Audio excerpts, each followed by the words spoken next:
बोलो जयकारा बोल मेरे श्री गुरु महाराज की जय। एक बार बाबा जी किसी सेंटर में गए थे और वहाँ सेवा चल रही थी। बहुत सारे सेवादार अपना अपना काम कर रहे थे। बाबा जी और सेक्रेटरी साहब पैदल चलते चलते आपस में बातें कर रहे थे और बाबा जी लगातार सेंटर और सेवादारों को सेवा करते हुए देख रहे थे। कुछ देर चलने के बाद बाबा जी एक जगह पर रुक गए। उस जगह पर कुल 5 सेवादार सेवा कर रहे थे। यह पांचों सेवादार सेंटर के बगीचे में फूल और पौधों की संभाल की सेवा कर रहे थे। बाबा जी ने उन पांचों सेवादारों में से एक सेवादार को अपने पास आने को कहा। जो सेवादार उस समय बाबा जी के पास आ गया, यह सेवादार एक अरबपति था। इसने हाथों में सोने और हीरों की अंगूठियां और गले में सोने की चैन पहनी हुई थी और इसकी बहुत महंगी गाड़ी सेंटर के बाहर खड़ी हुई थी। जब यह बाबा जी के पास पहुंच गया तो बाबा जी ने इसको कहा कि आप एक काम कीजिए। आप सेंटर गेट के पास जो सड़क है उस सड़क की सफाई कर दीजिए। सेंटर के गेट पर बहुत गंदगी है, वहाँ अच्छे से साफ सफाई हो जाएगी तो सेंटर और भी खूबसूरत दिखेगा। इतना कहकर बाबा जी वहाँ से आगे बढ़ गए। यह अमीर सेवादार वापस उन्हीं सेवादारों के पास गया जिनके साथ वह पौधों की सेवा कर रहा था और उनसे कहने लगा कि बाबा जी ने यह कैसी सेवा मुझे दे दी। अब मैं क्या सड़कों पर झाड़ू पोछे मारूंगा? मैंने कभी इस तरह के काम नहीं किए। मैं तो बस कोई आसान सी सेवा ही कर सकता हूँ। पौधों की सेवा मुझे पसंद है, लेकिन बाबा जी ने यह कौन सा काम मुझे दे दिया। फिर यह अमीर सेवादार कहने लगा कि मैं एक काम करता हूँ, मैं अपनी ऑफिस से 2 नौकर बुलवा लेता हूँ, वह आकर सड़क को साफ कर देंगे। बाबा जी को तो साफ सफाई से मतलब है, यह चाहे मैं करूं या किसी दूसरे से करवाऊं। इस अमीर सेवादार की यह बात सुनकर बाकी के 4 सेवादारों ने समझाया कि भाई जी, आप ऐसा क्यों सोचते हो? आपको तो यह समझना चाहिए कि इस सेंटर में अभी 50 से ज़्यादा सेवादार काम कर रहे हैं और यहाँ बगीचे में भी हम 5 सेवादार हैं, लेकिन बाबा जी ने सिर्फ आपको ही क्यों उस सेवा के लिए कहा? अमीर सेवादार कहने लगा कि लेकिन मुझे कैसे पता लगेगा कि बाबा जी ने मुझे ही क्यों इस सेवा के लिए चुना?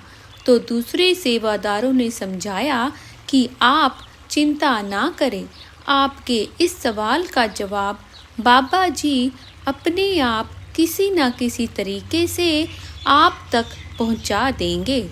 बाबा जी तो जानी जान हैं, उन्हें पता होता है कि उनके सेवादारों के मन में सेवा को लेकर क्या प्रश्न उठ रहे हैं।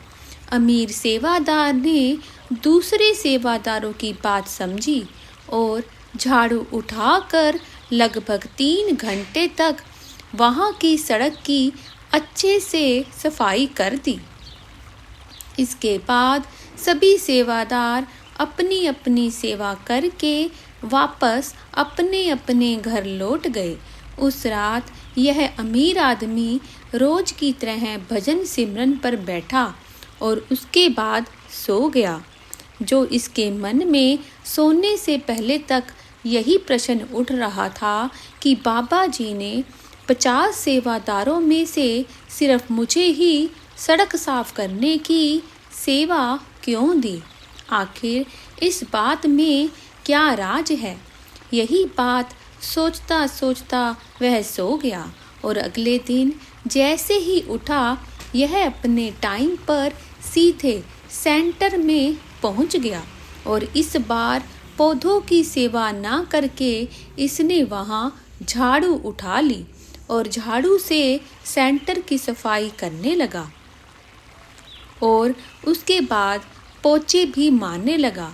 जब सारे सेवादारों को यह सब करते देखा तो उन्हें बहुत हैरानी हुई और वह इसके पास आए और कहने लगे कि भाई जी, कल तो आप झाड़ू उठाने को भी तैयार नहीं थे और आज अचानक अपने आप ही आपने बगीचे की सेवा को छोड़कर सफाई की सेवा शुरू कर दी। साथ संगत जी, अमीर आदमी ने अब तो अपने साथी सेवादारों को बताया वह हर एक सेवादारों के लिए सुनना बहुत ही जरूरी है। अमीर आदमी कहने लगा कि कल रात भजन सिमरन के बाद जब मैं सोया तो मुझे एक सपना आया। उस सपने में मैंने अपना अगला जन्म देखा। अगले जन्म में मैं बहुत गरीब हूँ और मेरे कपड़े फटे हुए हैं। मेरा कमज़ोर सा शरीर है।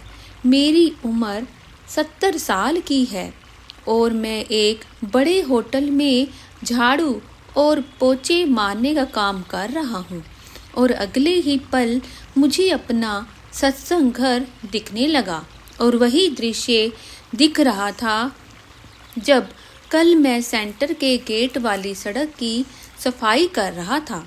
मैंने देखा कि गेट के आगे झाड़ू लगा रहा हूँ और मेरे बिल्कुल पास बाबा जी खड़े हैं और बाबा जी के हाथ में एक रजिस्टर है। वह रजिस्टर में मेरे कर्मों का है। बाबा जी एक एक करके उस रजिस्टर के पन्नों को फाड़ रहे हैं और पन्नों को आग में जला रहे हैं। मतलब अगले जन्म में मिलने वाले उन कर्मों को बाबा जी ने सिर्फ 3 घंटे की सेवा से ही निप दिया और मुझे मेरे सवाल का जवाब भी मिल गया। आखिर बाबा जी ने मुझे ही क्यों उस सेवा के लिए चुना था। बाबा जी मेरे 70 साल के कर्मों को कुछ देर की सेवा में ही स्वाहा कर दिया। दूसरे सेवादार इस अमीर आदमी की बातों को सुनकर बड़े ही हैरान हो रहे थे। फिर अमीर आदमी कहने लगा कि अगर 3 घंटे की सेवा से मेरे एक जन्म के कर्म कट गए तो मैं वही सेवा हर रोज क्यों ना करूं जो बाबा जी ने मुझे बख्शी है। बाबा जी तो इशारा ही कर सकते हैं। अब समझना ना समझना यह तो हमारे ऊपर निर्भर करता है। बोलो जयकारा बोल मेरे श्री गुरु महाराज की जय। दयालु श्री परमहंस महाराज की जय।